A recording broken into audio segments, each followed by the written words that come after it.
जगत नारायण भगवान की जय। सच्चिदानंद महाराज की जय। कन्या का पहला वचन है। कन्या कहती है, तीर्थ, व्रत, उद्यापन, यज्ञ, दान, सभी धर्म कार्य आप मेरे साथ करें तो मैं आपकी वामांगिनी बनूंगी। कहने का मतलब तीर्थ में जाए तो आपके साथ व्रत करें, तो आपके साथ उद्यापन करें, तो आपके साथ दान करें, तो आपके साथ कोई भी धर्म कार्य करें तो आपके साथ ही आपको करना है। पहला वचन ये है। फिर दूसरा वचन क्या कह रही है? यदि आप हवन देकर देवताओं को तृप्त करते हैं, कब्ज देकर पितरों को तृप्त करते हैं तो मैं आपकी वामांगिनी बनूंगी।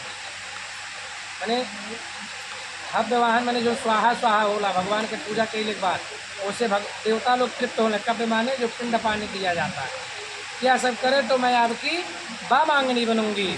इन तीसरा वचन क्या कह रही है? यदि आप परिवारों की रक्षा करें, पशुओं का पालन करें तो मैं आपकी वामांगिनी बनूंगी। आप परिवारों की रक्षा करें, पशुओं का पालन करें तो मैं आपकी वामांगिनी बनूंगी। एक तीसरा वचन है। फिर कन्या क्या कह रही है?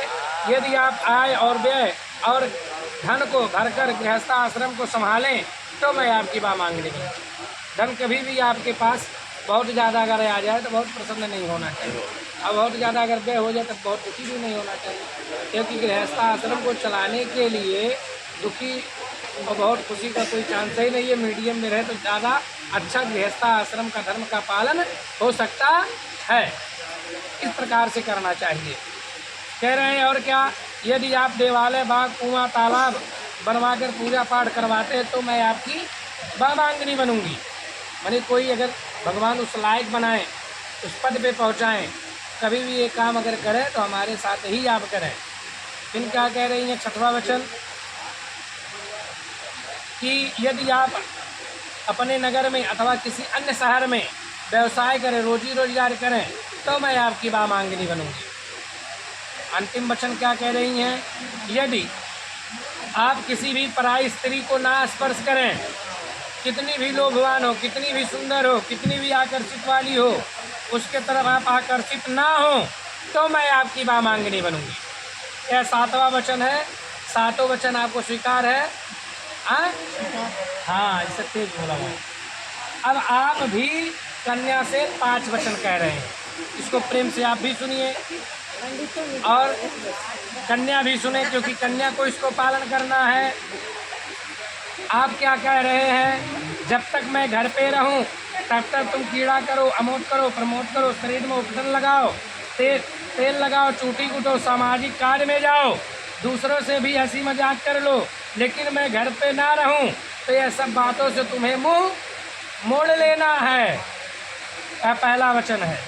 इस शादी के साक्षी कौन होते हैं? विष्णु भगवान, अग्नि देवता, ब्राह्मण देवता, अपने सहजाती भाई बंधु और 5वां ध्रुव तारा रहते हैं।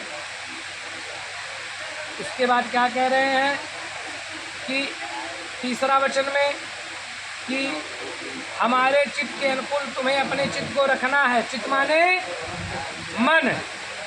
हम जैसे हमारा मन है ऐसा आपका भी मन हो जाए। हमारे मन से ही आपको चलना है, हमारे चित्त के अनुसार आपका चित्त हो जाए।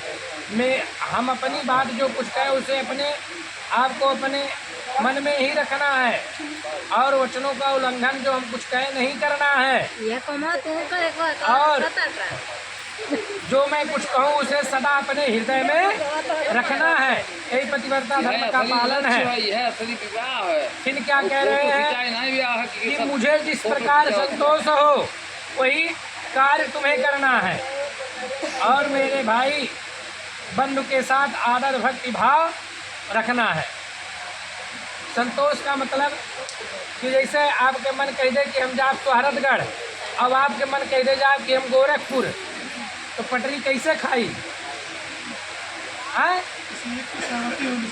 हाँ, किसी एक की सहमति होनी चाहिए। तो वहाँ क्या, किसको सहमत पहले होना चाहिए?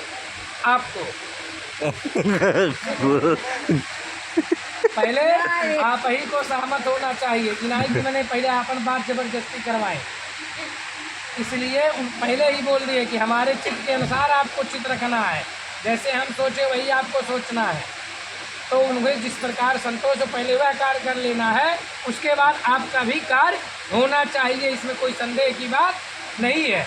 एक मतलब ये नहीं जाने कि मैंने हम स्वागत कर जाती गोरखपुर ना जाए कर जाए पड़ी, लेकिन तू पहले यहाँ पर कह रहा तब उनके करा। क्या तुम्हें पहले यहाँ समझ में आता? या क्यों लिया मतलब करना है, ऐसा नहीं है कि नहीं करना है। उसके बाद दोनों लोगों के लिए सबसे बड़ी बात क्या है? बिना पत्नी का गृहस्थाश्रम धर्म का पालन नहीं हो सकता है। लेकिन तुम मेरे विश्वास पात्र बनो, हम तुम्हारे विश्वास पात्र बनो। अगर आप दोनों की बहुत अटूट विश्वास ना रहे तब भी गृहस्थाश्रम नहीं चल सकता। आप उनके ऊपर शक करें, आप उनके ऊपर शक करें तो काम कैसे चलेगा?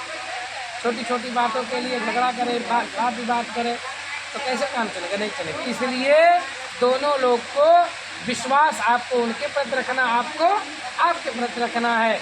इससे जीवन बहुत संयम से निभा जाता है। बोलिए सच्चिदानंद भगवान की जय। बच्चा तुम स्वीकार में सुनला। अब अल्लाह गुरु महाराज के ओम हरि ओम माँ आपो बाएं भाग में